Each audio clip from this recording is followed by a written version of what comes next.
السلام عليكم واهلا وسهلا كل المتتبعين ديالي الكرام. نهار جديد وفيديو جديد. مرحبا بكم في قناتي اللي قناتكم ديفاغ نهيله، ومرحبا بكم فيديو اليوم ان شاء الله جيت نشارك معكم تتبيله ديال اللحم المفروم او العطريه ديال الكفته ديال الجهه ديال الغرب. كتجي اروع ما يكون، مميزه على الصعيد الوطني، عندها واحد اللذه والنكهه رائعه.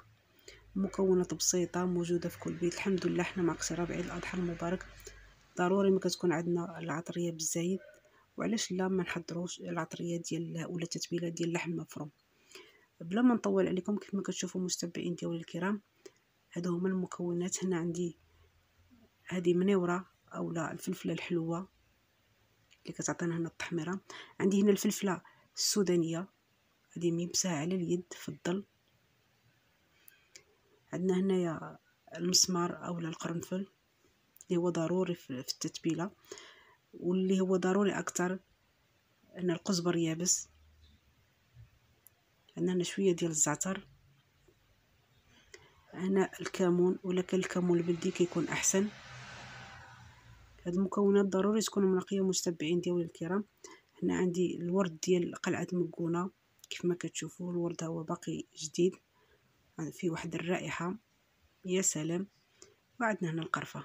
هادو هما المكونات 8 ديال التتبيله ديال الكفته جهاد الغرب. باش ما نطولش عليكم هذا الفيديو، كنت درت تحضيرات مسبقه ديال هاد التوابل هذه كامله، وجدتها اللي تغسلات وتشمشات وتنقات، ونطحنوا هاد طحنوا هاد المكونات كامله كيف ما كتشوفوا. ضروري ما نطحنوهم، اللي كتغربل خصوصا القرنفل، الكمون ضروري ما نغربلوه، والزعتر مع ورقات ديال الرند السودانيه، القرفه والتحميره ضروري هادو يتغربلوا مزيان.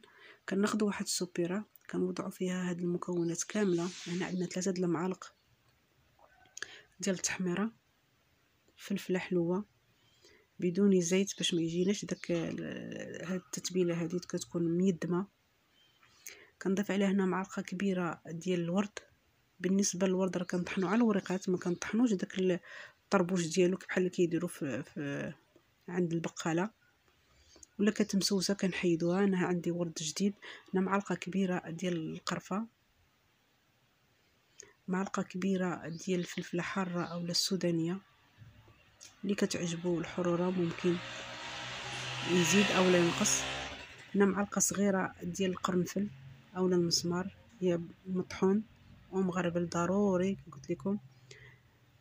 هنا 3 د المعالق كبار ديال الكمون اللي من الاساسيات ديال التتبيله ديال الكفته. هنا 3 د المعالق كبار ديال القزبر يابس. هنا معلقه صغيره ديال الزعتر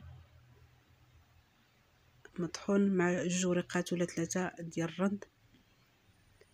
كنخلطوا هاد المكونات مزيان كيف ما كتشوفوا حتى كيتجانسوا بعضياتهم، كيصبح تقريبا اللون موحد كيميل للحموره، والتتبيله كتبقى كتبارك كتضوي كيف ما كتشوفوا.